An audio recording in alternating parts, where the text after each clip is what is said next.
Aku kira pengkhianatan itu datang dari orang asing. Ternyata justru dari dua orang yang paling aku percaya dalam hidupku. Suamiku berubah, adikku menjauh, dan aku mulai merasa ada sesuatu yang tidak beres di balik semua itu. Tapi aku tidak pernah siap dengan kenyataan yang akhirnya terbongkar. Saat aku membuka pintu kamar kos itu, hidupku benar-benar runtuh dalam 1 detik. Dan sejak saat itu, aku tahu, tidak ada yang akan pernah sama lagi. Assalamualaikum warahmatullahi wabarakatuh. Halo semuanya. Semoga kalian yang lagi nonton video ini selalu diberi kesehatan, umur panjang, dan rezeki yang lancar. Amin. Buat kalian yang sudah subscribe channel ini, semoga segala urusannya dimudahkan, hatinya dilapangkan, dan dijauhkan dari segala masalah hidup. Dan buat kalian yang sudah like serta komentar, semoga doa-doa baik kalian kembali berlipat ganda dalam kehidupan kalian. Sebelum kita mulai ceritanya, tulis di kolom komentar ya. Kalian nonton kisah ini dari mana dan jam berapa sekarang di tempat kalian. Aku pengen tahu sejauh mana cerita ini sampai ke kalian. Selamat mendengarkan. Semoga cerita ini bisa jadi pelajaran dan menemani waktu kalian. Namaku Nadia. Dan dulu aku percaya kalau rumah tangga yang dibangun dengan cinta pasti akan bertahan, apapun yang terjadi. Arga, suamiku, bukan laki-laki yang sempurna, tapi dia cukup untuk membuatku merasa aman. Kami menikah 3 tahun lalu, hidup sederhana tapi cukup bahagia. Di tengah kesibukan itu, adikku, Kirana, sering datang ke rumah. "Mbak, aku boleh nginep ya?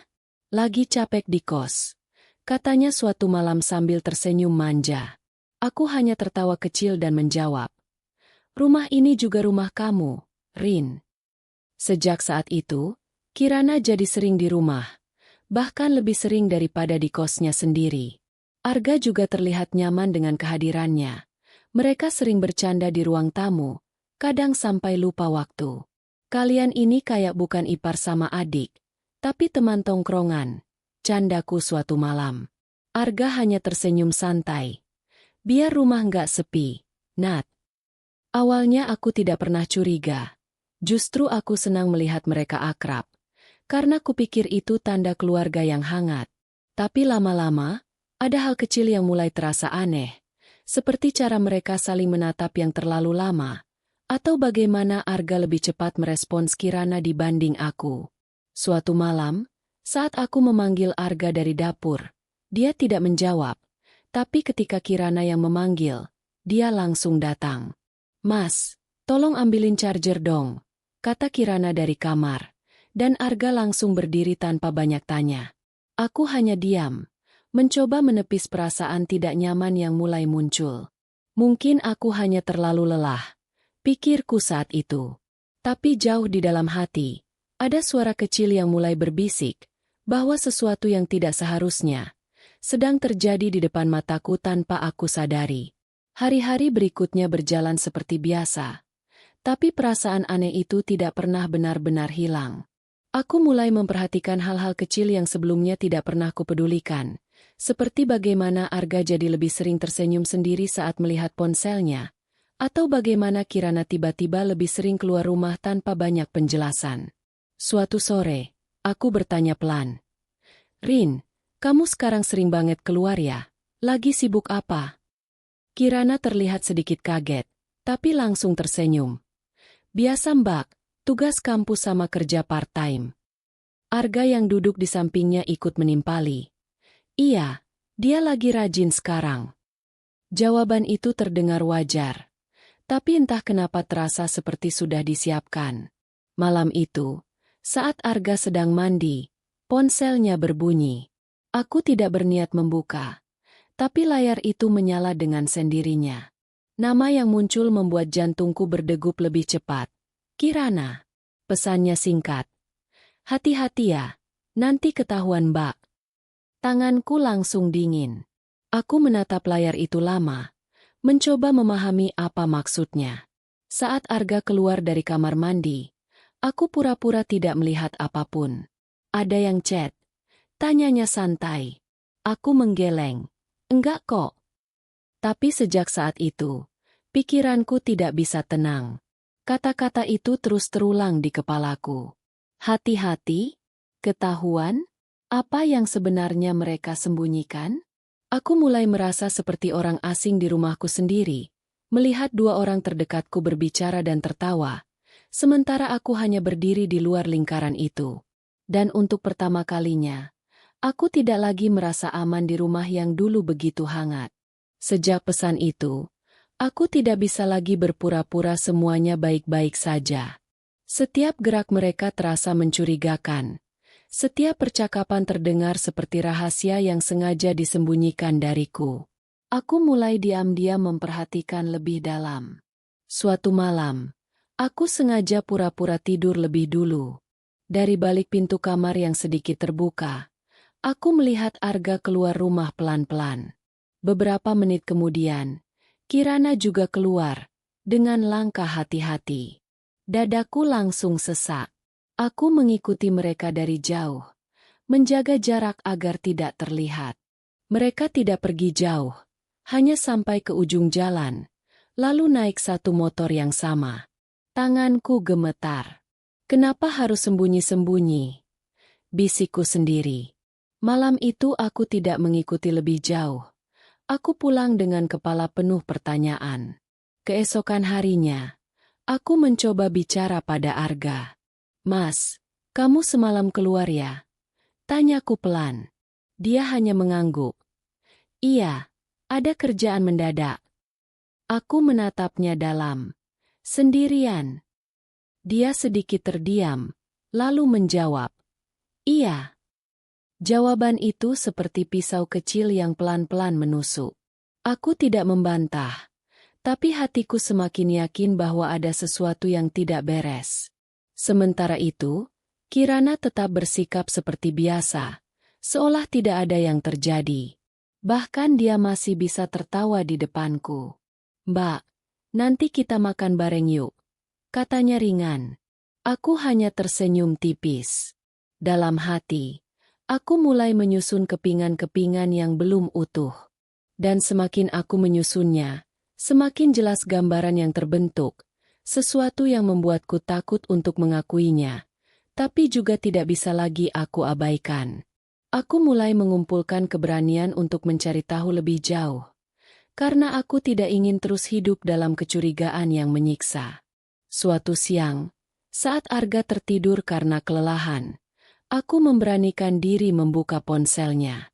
Tanganku gemetar, bukan karena takut ketahuan, tapi karena aku takut dengan apa yang akan kutemukan. Aku membuka percakapannya dengan Kirana, dan disitulah semuanya terasa seperti mimpi buruk yang menjadi nyata. Aku kangen kamu, tulis Kirana. Aku juga, sabar ya, nanti kita ketemu lagi, balas Arga. Mataku panas, tapi aku tetap membaca. Ada banyak pesan, penuh dengan kata-kata yang seharusnya tidak pernah ada di antara mereka. Bahkan ada foto-foto yang memperlihatkan mereka bersama di sebuah kamar, tertawa, dekat, terlalu dekat. Nafasku terasa berat. Saat itu aku tidak menangis. Aku hanya duduk diam, menatap layar dengan kosong. Saat Arga bangun, aku sudah mengembalikan ponselnya seperti semula. Kamu kenapa? Tanyanya melihat wajahku pucat. Aku hanya menggeleng. Capek. Tapi sebenarnya, bukan tubuhku yang lelah, melainkan hatiku yang mulai hancur. Hari itu, aku tahu bahwa kecurigaanku bukan lagi sekadar perasaan, tapi kenyataan. Dan kenyataan itu jauh lebih menyakitkan dari yang pernah kubayangkan. Aku mulai sadar bahwa apa yang selama ini aku anggap keluarga, ternyata menyimpan pengkhianatan yang perlahan menghancurkan hidupku dari dalam. Malam itu menjadi titik di mana aku tidak bisa lagi menahan semuanya sendiri. Aku duduk di ruang tamu, menunggu Arga pulang, sementara pikiranku terus berputar tanpa henti. Saat pintu terbuka, dia masuk dengan wajah lelah seperti biasa. Kamu belum tidur? Tanyanya. Aku menatapnya lama, mencoba mencari sisa kejujuran di matanya. Mas, Kamu bahagia sama aku? Tanyaku tiba-tiba. Dia terlihat bingung, lalu tertawa kecil. Kok nanya gitu? Aku tidak menjawab, hanya terus menatapnya. Jawab aja, kataku pelan. Dia menghela napas. Ya bahagialah. Jawaban itu terdengar kosong. Aku ingin langsung menanyakan semuanya. Tapi kata-kata itu seperti tertahan di tenggorokanku. Aku belum siap melihat reaksinya. Belum siap mendengar kebohongan lain. Sementara itu, Kirana muncul dari kamar dengan wajah santai. Belum tidur juga Mbak. Katanya seolah tidak ada apa-apa. Aku hanya mengangguk. Malam itu terasa panjang dan berat. Aku duduk di antara dua orang yang sudah jelas mengkhianatiku. Tapi mereka masih bisa berpura-pura seolah semuanya baik-baik saja. Disitulah aku sadar bahwa aku tidak bisa terus seperti ini. Aku harus melakukan sesuatu. Aku harus menghadapi kenyataan, seburuk apapun itu. Dan untuk pertama kalinya, aku mulai merencanakan bagaimana cara mengakhiri kebohongan ini, bukan dengan emosi, tapi dengan bukti yang tidak bisa mereka sangkal. Beberapa hari kemudian, aku akhirnya menemukan petunjuk yang selama ini kucari. Dari salah satu pesan yang sempat kulihat, ada alamat yang sering mereka sebut. Aku menuliskannya diam-diam. Lalu suatu siang aku pergi ke sana sendirian. Tempat itu adalah sebuah kos sederhana di pinggir kota. Tidak terlalu ramai, tapi cukup tersembunyi. Aku berdiri di depan bangunan itu dengan jantung berdebar kencang. Apa aku benar-benar siap melihat ini? Tanyaku dalam hati. Tapi langkahku tetap maju. Aku bertanya pada penjaga kos dengan alasan mencari teman. Dan tanpa sengaja dia menyebut nama Arga. Oh, yang kamar nomor 3 ya? Katanya. Dunia seperti berhenti sejenak. Aku berjalan pelan menuju kamar itu. Pintu tertutup, tapi dari dalam terdengar suara. Suara yang sangat kukenal. Aku tidak langsung masuk.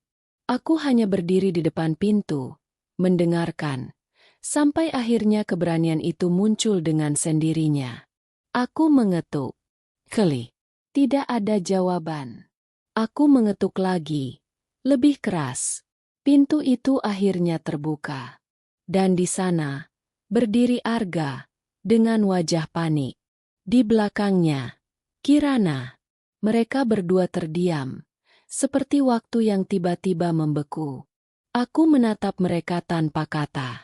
Semua rasa sakit, marah, kecewa, bercampur jadi satu dalam dada. Dan saat itu, aku tahu, ini adalah akhir dari semua kebohongan yang selama ini mereka sembunyikan dariku. Jelaskan. Suaraku keluar pelan, tapi tajam. Arga tidak langsung menjawab. Sementara Kirana sudah mulai menangis. Mbak, aku bisa jelasin. Katanya dengan suara gemetar. Aku mengangkat tangan, menghentikannya. Jangan panggil aku Mbak. Kataku dingin. Suasana di dalam kamar itu terasa sesak. Penuh dengan rasa bersalah yang akhirnya tidak bisa mereka sembunyikan lagi. Sejak kapan? Tanyaku. Arga menunduk. Tidak berani menatapku. Jawab. Tekananku semakin kuat. Sudah lama. Jawabnya lirih. Kata-kata itu seperti menghancurkan sisa hatiku yang masih bertahan. Lama. Jadi selama ini aku cuma jadi apa? Tanyaku. Suaraku mulai bergetar. Kirana mendekat. Mencoba menyentuh tanganku. Tapi aku langsung menjauh. Jangan sentuh aku. Kataku tegas. Air mataku akhirnya jatuh. Tapi bukan karena lemah. Melainkan karena semua yang selama ini kupendam akhirnya keluar. Kalian berdua. Sadar nggak apa yang kalian lakuin? Tanyaku. Tidak ada jawaban. Hanya tangisan dan keheningan. Aku menarik napas panjang. Mencoba menguatkan diri. Cukup, kataku akhirnya. Hari ini selesai. Aku berbalik dan keluar dari kamar itu tanpa menunggu apapun lagi.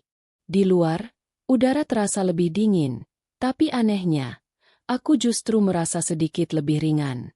Karena akhirnya, kebenaran yang selama ini tersembunyi sudah benar-benar terbuka. Aku tidak pulang ke rumah malam itu. Aku pergi ke rumah orang tuaku, membawa semua beban yang selama ini kupendam sendirian. Saat ibu melihat wajahku, dia langsung tahu ada yang tidak beres. "Nadia, kamu kenapa?" tanyanya panik. Aku tidak langsung menjawab. Air mataku kembali jatuh. Kali ini tanpa bisa kutahan. "Bu, aku dikhianati," kataku pelan. Ayah yang mendengar dari dalam langsung keluar. "Siapa?" tanyanya tegas. Aku menatap mereka berdua, lalu mengucapkan kalimat yang paling sulit dalam hidupku. "Arga, sama Kirana." Ruangan itu langsung sunyi. Ibu menutup mulutnya, sementara ayah terlihat menahan amarah. "Apa maksud kamu?" tanyanya lagi, seolah berharap ini hanya salah paham. Aku menceritakan semuanya, tanpa ada yang aku sembunyikan. Dari awal kecurigaan sampai apa yang kulihat di kos. Ibu menangis. Ayah terdiam dengan wajah keras. "Besok kita selesaikan ini," katanya akhirnya. Dan benar saja, keesokan harinya, semuanya dibuka di hadapan keluarga besar. Arga dan Kirana tidak bisa lagi mengelak. Wajah mereka penuh rasa malu. Sementara aku berdiri di sana dengan hati yang sudah tidak utuh. Tapi anehnya, aku tidak merasa lemah. Aku justru merasa lebih kuat, karena aku memilih untuk menghadapi semuanya, bukan lari dari kenyataan. Proses perceraian itu tidak mudah, tapi aku menjalaninya dengan kepala tegak. Arga sempat mencoba meminta maaf. "Aku hilaf. Nat, kasih aku kesempatan," katanya suatu hari. Aku hanya tersenyum tipis. "Kesempatan buat apa? Buat nyakitin aku lagi?" Dia terdiam, tidak bisa menjawab. Sementara Kirana memilih menjauh, tidak pernah lagi mencoba menghubungiku. Dan mungkin itu yang terbaik. Hari demi hari aku lewati dengan perasaan yang campur aduk. Ada hari di mana aku merasa sangat kuat, tapi ada juga hari di mana aku menangis tanpa alasan. Tapi aku tidak pernah lagi ingin kembali ke masa lalu. Aku mulai fokus pada diriku sendiri, pada hidup yang sempat aku lupakan karena terlalu percaya pada orang lain. Aku mulai bekerja lagi, mencari kesibukan, membangun kembali kepercayaan diri yang sempat hancur. Teman-temanku sering berkata, "Kamu kuat banget, Nat." Aku hanya tersenyum, karena mereka tidak tahu betapa sulitnya proses itu. Tapi satu hal yang aku pegang, aku tidak boleh berhenti di titik ini. Aku tidak boleh membiarkan pengkhianatan itu menentukan masa depanku. Sekarang, sudah 1 tahun berlalu sejak semua itu terjadi. Hidupku memang tidak sama seperti dulu, tapi justru itu yang membuatku lebih menghargai diri sendiri. Aku tinggal sendiri di tempat baru, dengan kehidupan yang lebih tenang. Tidak ada lagi kebohongan. Tidak ada lagi rasa curiga yang menggerogoti. Suatu sore, aku duduk di balkon, menikmati secangkir kopi sambil melihat langit yang perlahan berubah warna. Aku tersenyum kecil. Ternyata aku bisa ya, sejauh ini, bisikku. Luka itu memang tidak sepenuhnya hilang, tapi aku sudah belajar hidup berdampingan dengannya tanpa membiarkannya menguasai diriku. Aku tidak lagi marah pada Arga atau Kirana. Karena pada akhirnya, mereka hanya bagian dari masa lalu yang sudah selesai. Dan aku adalah masa depan yang sedang aku bangun sendiri. Jika ada satu hal yang aku pelajari dari semua ini, adalah bahwa kebahagiaan tidak pernah bergantung pada orang lain. Dan kadang, kehilangan orang yang salah adalah cara hidup untuk menyelamatkan kita. Aku menarik napas panjang, lalu tersenyum lebih lebar. Untuk pertama kalinya setelah sekian lama, aku benar-benar merasa damai.